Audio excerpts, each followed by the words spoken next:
Beh, la più grande menzogna che sono riusciti a piantarci in testa è che non c'è alternativa. C'è sempre un'alternativa. C'è sempre un'alternativa. Si può scegliere di fare una cosa differente rispetto a quella che abbiamo fatto fino adesso. Io oggi vi presento un modo per riportare un po' indietro le lancette, quando si stava meglio, perché stasera vi presento uno dei punti del programma della Lega accettato da tutta la coalizione, perché io ho partecipato come esponente della Lega nel tavolo della coalizione dove si decideva il programma comune. Una delle bugie che dicono sulla coalizione di centrodestra è che tanto si litigheranno il giorno dopo, tanto ognuno andrà per la sua strada e così via. Beh, o tanto si faranno delle cose diverse rispetto a quello che dice la Lega. Beh, un programma comune c'è, l'ho scritto anch'io, diciamo che ci ho messo molto del mio, per farla semplice. Uno dei punti è quello dei mini bot, che l'ho inventato io, l'ho presentato per la prima volta da Alberto al primo suo incontro che fece a Pescara e che adesso è diventata una tradizione, per chi non c'è mai stato non capisce di che si tratta.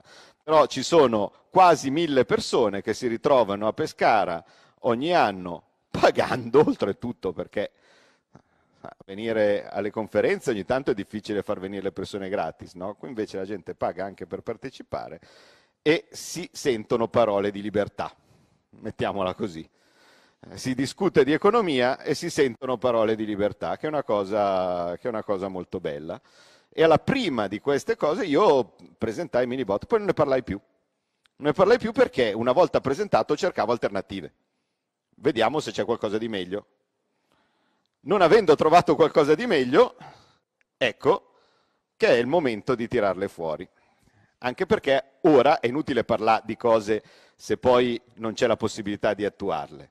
Adesso che siamo vicini al poterlo attuare, perché se noi andremo al governo, le cose che abbiamo detto nel programma comune le faremo, perché oggi è possibile, andando sul sito Salvini Premier, registrarsi e guardare tutto il manuale con tutte le domande e tutte le risposte sui minibot. C'è il menu programma e trovate proprio la voce minibot. Nel mentre che si lavora per riprenderci i nostri confini, la nostra moneta e le nostre leggi, però ci sono due alternative. Noi possiamo stare male o possiamo provare a stare bene. Io direi che è meglio provare a stare bene nell'attesa. Quindi, che cosa pensiamo di fare? Beh, l'idea è abbastanza semplice. Oh, li ha anche stampati. Dai, facciamoli circolare un po', va? Lui è Carlo Botta ed è quello che fisicamente ha fatto i disegni dei minibot. Cioè, è stato... Perché abbiamo degli ingegni... Facciamoli girare, va? Perché almeno così sappiamo di che parliamo. Intanto lasciamene uno, lasciami il 100, no, il 5, vabbè, 500 è bello con D'Annunzio. Eccolo qua, minibot ma grosso. Questo è il 500 con D'Annunzio. Perché, scusate, nel fare i minibot abbiamo ben pensato quantomeno di metterci su qualche grande italiano. Sa, anche aiuta, aiuta. Se io prendo una sterlina, dov'è che? Allora, se io prendo, eccolo qua, questo sono 5 sterline, fatte di plastica, oltretutto con la macchina di un'azienda di Bergamo, ma è vero. 5 sterline, ok, la regina da una parte, dall'altra parte c'è Churchill, che ti guarda severo e ti dice io non ho che sudore e sangue da questi 20 sterline con la regina, e dall'altra parte chi c'hai? Newton? Adam Smith, eccolo lì, scusa, vedi un po' te. Adam Smith, il padre dell'economia, della teoria economica. Comunque qui abbiamo un Churchill cattivo che ti guarda e dice io non ho che sudore e sangue da dare alla mia patria. Capiamoci. Dall'altra parte sapete cosa c'è sugli euro, no? Nulla. Nessuno è stato così coraggioso da metterci la faccia su quella moneta lì. Neanche la faccia, solo ponti e finestre, che come ben sappiamo sono i luoghi da cui ci si butta. E qui a Siena di gente che si butta dalla finestra per le banche e l'economia non dovrebbe essercene, e invece vengono buttati, no? Perché purtroppo quello è. Cosa facciamo? Come funziona? Tutti noi abbiamo dei crediti verso lo Stato, in una forma o in un'altra, o quasi tutti noi abbiamo dei crediti verso lo Stato. Pensiamo per esempio ai crediti d'imposta per i bonus. Per esempio, avete fatto una ristrutturazione 5 anni fa? 5 anni fa avevate, quindi potevate fare la deduzione del 50% per la ristrutturazione, di più anche se c'era il risparmio energetico, poi prima c'era il 36%, quest'anno c'è persino il bonus verde, quindi se rifate il terrazzo, no, c'è la possibilità di avere il 50% di detrazione, o il 36%, adesso non mi ricordo. Fatto sta che è spalmabile in 10 anni. Quindi chi ha fatto una ristrutturazione 5 anni fa adesso ha 5 anni ancora di credito fiscale da riscuotere. Poi ci sono i crediti verso le imprese, ci sono i soldi derivati dall'IVA, dall'anticipi IVA, dallo split payment. Insomma, lo Stato ha fatto il bancomat con voi e vi ha preso soldi prima di poterli forse ridare. Però quelli sono debiti. A fronte del debito c'è un credito ed è il vostro nei confronti dello Stato. Mal si adattano questi crediti rispetto alla flat tax. Io non posso fare la flat tax, che è il massimo della semplificazione, aliquota unica, al 15% per tutti, con una singola deduzione, mettendo anche le deduzioni vecchie del passato, il 36%, il 50%. Non posso. E allora cosa faccio? Lo Stato paga tutti i suoi debiti subito con titoli di Stato di piccolo taglio. Non si possono fare monete perché è vietato, ma nessuno e niente dice che il taglio minimo di un titolo di Stato debba essere 1.000 euro come adesso. Può essere di qualsiasi taglio, 500, 100. Noi li abbiamo fatti in modo che ricordi le banconote, in modo tale che così uno ha già una sua immediata facilità di utilizzo, ecco. Ma in realtà sono titoli di Stato, nessuno è obbligato ad accettarli, ma così li prendi subito.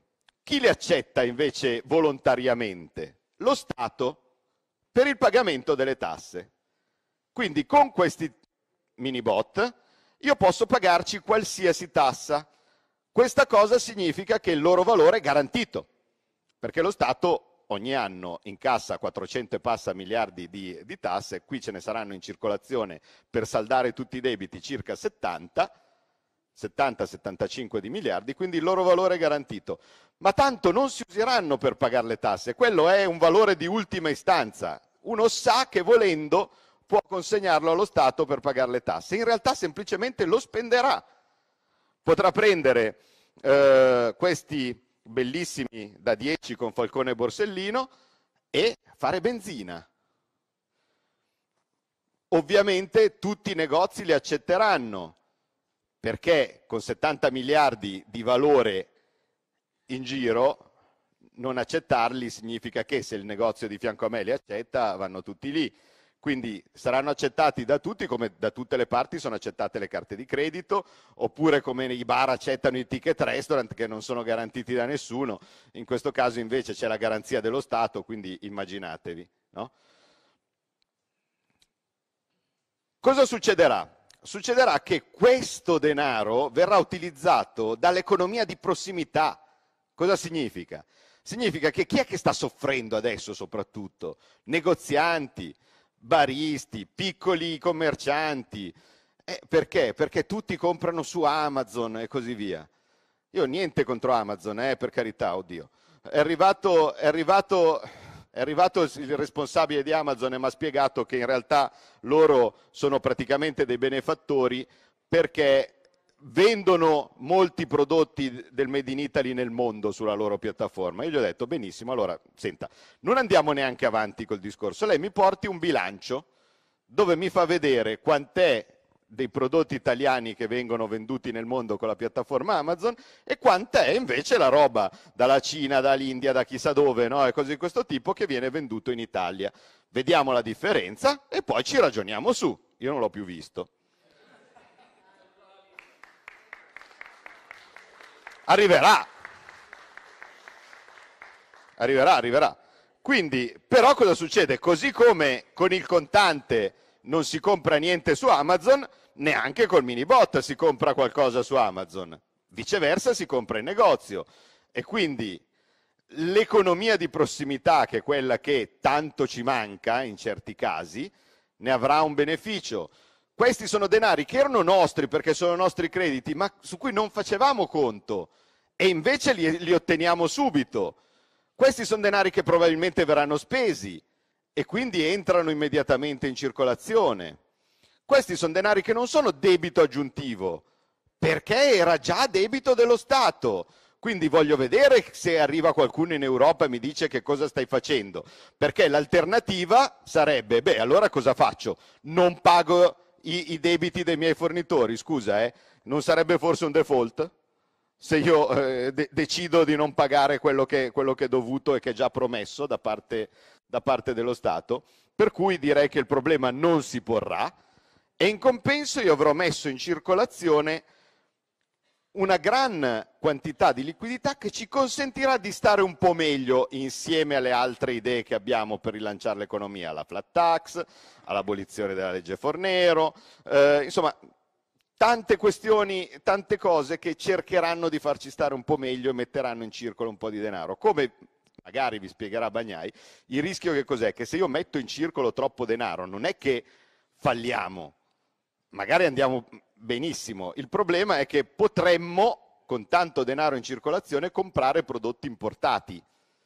Quello è l'unico limite, perché abbiamo una moneta sbagliata che ci fa comprare i prodotti fatti all'estero con più facilità. Ma noi vogliamo che si lavori qui. Ecco, questo è uno dei sistemi per aiutarci a limitare questo effetto, perché se io invece di comprare appunto su canali online che ci consentono di far arrivare qua prodotti da qualsiasi parte del mondo, lo faccio via contanti nel negozio vicino a casa, sto dando una mano al mio quartiere, alla mia città e alla mia economia e non a qualcun altro in giro per il resto del mondo.